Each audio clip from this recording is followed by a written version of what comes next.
तर question number 3 आज आपण या ठिकाणी सॉल्व्ह करणार आहे. तर क्वेश्चन नंबर 3 दिलेला आहे, the velocity of water in river is 9 km/h.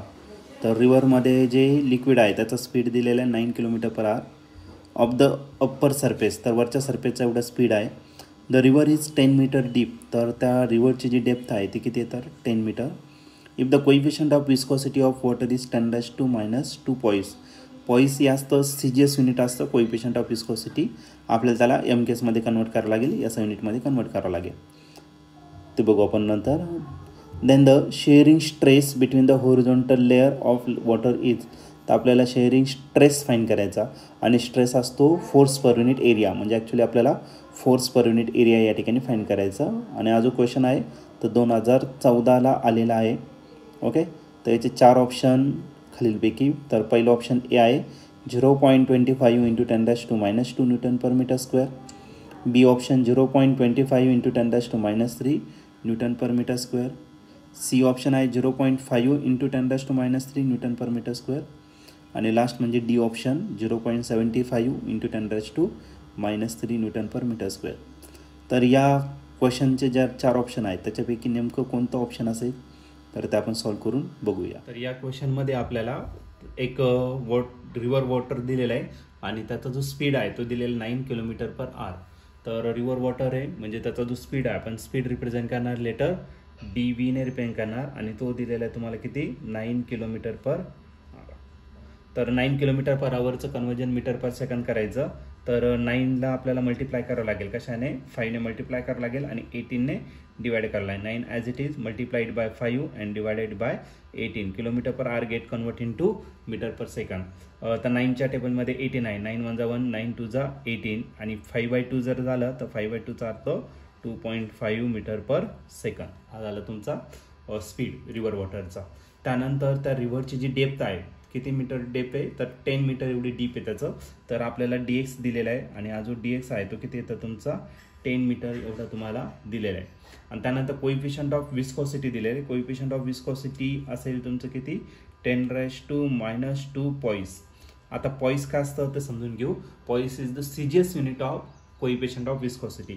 आणि वरती जे दिलेलं आहे ते सर्व कोणते दिलेलं आहे तर MKS युनिट.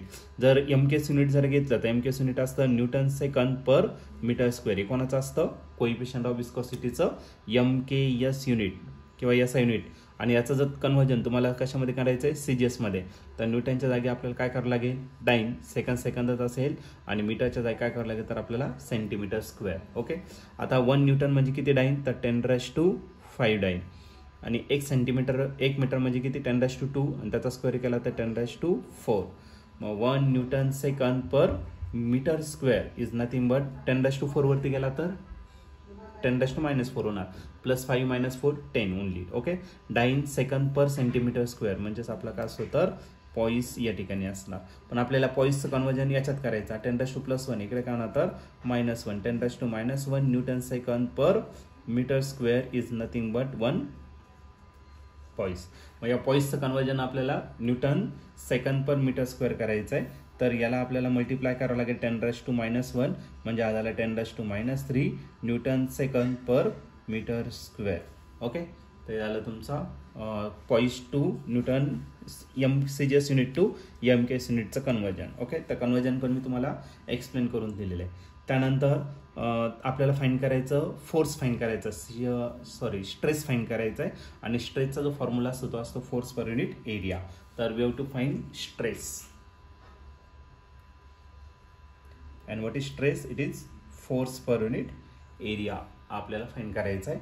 तर बघूया आता यासाठी यूज करणार आहे आपण Newton's law of viscosity. By Newton's law of viscosity हा जो विस्कस फोर्स आहे बिटवीन लेयर्स ऑफ फ्लुइड हा डायरेक्टली प्रपोर्शन असतो कशावरती तर area of that layer. And second one is the velocity gradient. What is velocity gradient? It is dV/dx. आणि directly जर cancel केलं तर तुम्हाला झालं proportionality constant. And that constant is nothing but coefficient of viscosity. पण आपल्याला stress find करायचा आणि स्ट्रेस म्हणजेच आपला काय तर फोर्स पर युनिट एरिया. मग आपण इटा आणि रिमेनिंग टर्म करायला तर dV/dx एवढी टर्म आपल्याला फाईंड करायचं. Force per unit area is nothing but stress.